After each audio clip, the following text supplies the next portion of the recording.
Jonathan Taylor has been given the right to go negotiate a trade if he can find one. Now, the Colts are expecting a first round or the equivalent to a first round in trade, and we don't know what Jonathan Taylor is expecting out of another team, whether it's a sign-in trade like others have done in the past, whenever they're in a standoff for negotiation-wise with their own team. How do you see this panning out? He is in Philadelphia. He still has the hoodie up and the sunglasses and being distant from the Indianapolis Colts. Has to be incredibly uncomfortable. What are your thoughts, AJ, for how it's all kind of working out? And this brand new development of Chris Ballard and the Colts saying, go ahead and find one if that's what you want. If that's what you want, go ahead. How do you feel about it, AJ? I mean, it's tough to figure it out. Like, this is what threw me for a loop, the fact that he's at joint practices with the shades on, with the hoodie up, all of that.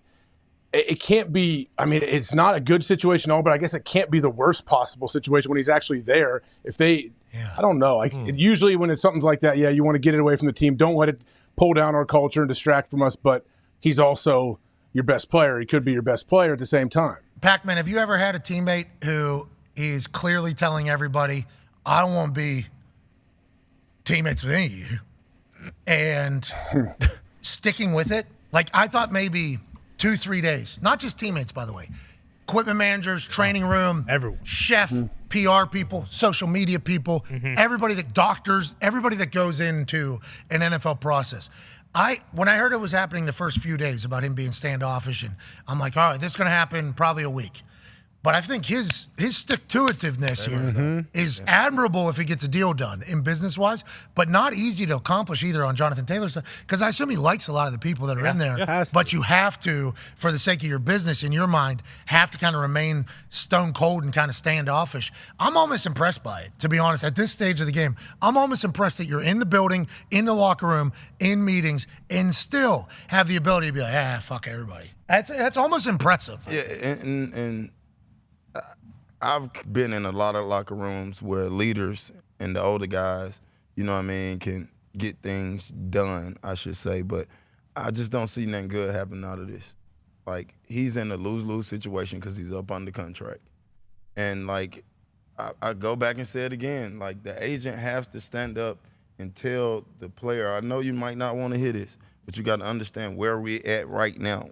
Where we at right now is not where we was at a year ago. Yeah, reality. Yeah. And I just think, and like he said, he's there.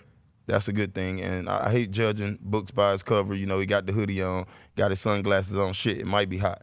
But at the end of the day, for the things that keep coming out, like, I don't know. I don't know. And the Colts, are they at the point where, to your, I think what you said earlier, Ty, where they're like, we need to get this guy away from our team? Right? Is that why they're allowing a trade? Or are they potentially saying, yeah, go look and see what the market's saying, and then come back and see how rude of people we are? You know what I mean? That's what I took from it. That's how I took from it. When a team says, hey, go seek a trade, they're thinking, if you can find something that someone's willing to give you, you can find something better than you have here, then we're willing to figure it out for you. You can put in the Jack Nicklaus putter that I just bought into tell them. Also, the Muhammad Ali punching. Yeah, Sonny Liston. Put that in there, too. So tell the other team, because this is what we've been telling teams, it hasn't been able to work out. They get the Muhammad Ali gloves, they get the putter, they get the scripture, and they get Jonathan Taylor. Now, need a first-rounder back. Right. Yep. And it's going to have Who's going to give a first-rounder? No way. No way nobody is giving a first-rounder. I know he's 24 years old, but ain't no team right now is giving a first-rounder for a running back. He doesn't throw the football, so no, yeah, they're not. And then you have to give him a deal, too, then, on top of that. Right. So what if... Impossible. Yeah. Now, I don't even know who I would text and ask this question to, and if they would give me either a real answer or even answer at all. I said in the last hour, and I think I've said the last few days after you bring up the point of, like, there has to be a deal somewhere. Yeah. We can get you more money. We can get you like $2 million, $3 million more bucks, right? Like, he's making Maybe four. He's making $4 million. All right, we'll give you $3 million more guaranteed with another $1 million in incentives. We have $16 million on the cap right now. We're probably gonna even have more once you start doing some stuff. And I know you got to save it. We're on the left pillar of the amount of money left. 1, 2, 3, 4. Like, we have a lot of money left on the salary cap space. That's why when you start thinking about teams that'll be able to pay him and trade for a one, which is what would have to happen here, you got to start looking at who has salary cap space to do as such. The Dolphins don't have any space after this season, right? They're kind of they're in cap space. Still got to pay Wilkins this year, too. Wilkins is holding out right now. Oh, yeah. So, I mean, there is a lot to figure out down there. You start looking around the spots, and then you see, like, the Colts have $16.5 million they can spend. So they could easily, if they wanted to. Now, this would be them giving in and exactly. appearing to lose, and maybe in their head setting precedent for something that happens later with another player who was good for a couple years and then bad on his third year out of his contract. So it's like maybe they just don't want to give in out of like precedence or out of like a moral standard. We're not doing this after everything we said. But if you just give him like $2 million more bucks, $3 million more bucks, and he realizes that the rest of the league has nothing else for him, will that make him finally settle in to your case about what reality is? I'm not sure. And is Jim even willing to do that? Is Jim Irsay thinking, go ahead and look, anybody paying you? No, exactly. $4 million bucks. I'll talk to you next February. Is that what he's thinking? See, I think it's more that because you look at the situation with like Eckler where like he made it known that he wasn't happy, but he was still a consummate pro throughout the whole thing. Like didn't miss any time, like said, hey, if nothing happens, like, you know, I'd like a trade, but if that doesn't happen either, like I'll show up, I'll be here.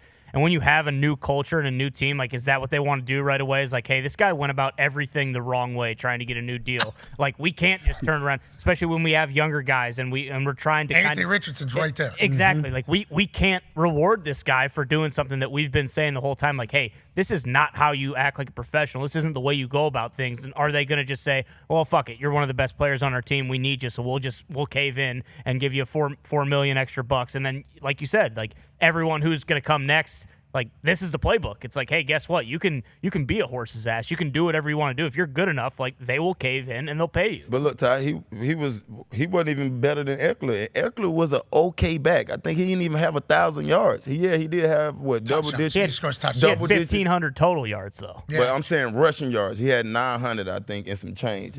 But he do score a touchdown. Yeah. 861 yards. I think Eckler. What did Eckler get? $2 more million. He had $6 million.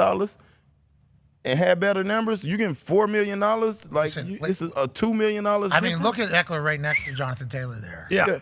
Rushing yards, Eckler is not. That's not like the only thing he does, obviously. No. 107 receptions. 722 receiving yards. Absurd.